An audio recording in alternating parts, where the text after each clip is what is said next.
নতুন করে বাংলার বাঙালি মানুষকে আবার অভিনয়ের জালে জড়াতে চাইছে।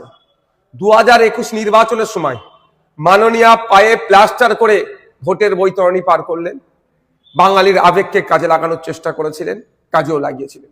2026 নির্বাচনের প্রাককালে আমরা দেখলাম রাজ্যের ক্রীড়ামন্ত্রীর পদত্যাগ। এখানেও তিনি আবার নতুন করে বাঙালির আবেগকে কাজে লাগিয়ে সিম্প্যাথি নেওয়ার চেষ্টা হচ্ছে। সৎ সাহস যদি থাকে, যাদের জন্য গোলযোগ হয়েছে সব কটাকে, যুবভারতী স্টেডিয়ামে যারা গোলযোগ তৈরি করলো সব কটাকে ধরে জেলের মধ্যে রাখুক তো।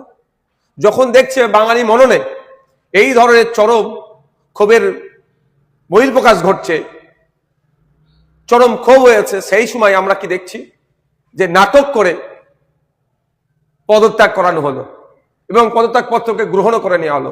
বাকি যে ডিপার্টমেন্টগুলো আছে সেগুলো থেকে পদত্যাগ করা এক নম্বর কথা। দ্বিতীয় কথা, ধরে গ্রেফতার করুক।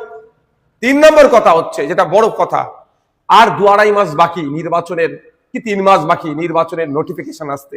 এই সময় নিজের ভাবমূর্তিটাকে, তার দলের ভাবমূর্তিকে স্বচ্ছ হিসাবে দেখাতে চাইছে।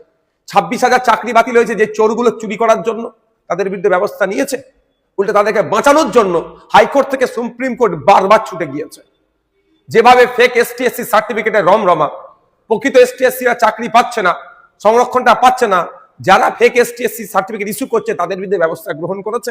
একের পর এক দুর্নীতি হয়ে যাচ্ছে। আবাস যোজনা, বার্ধক্য ভাতা, বিধবা ভাতা, রাস্তাঘাটে উন্নয়নের নামে দুর্নীতি, যত রকমের দুর্নীতি হয়েছে।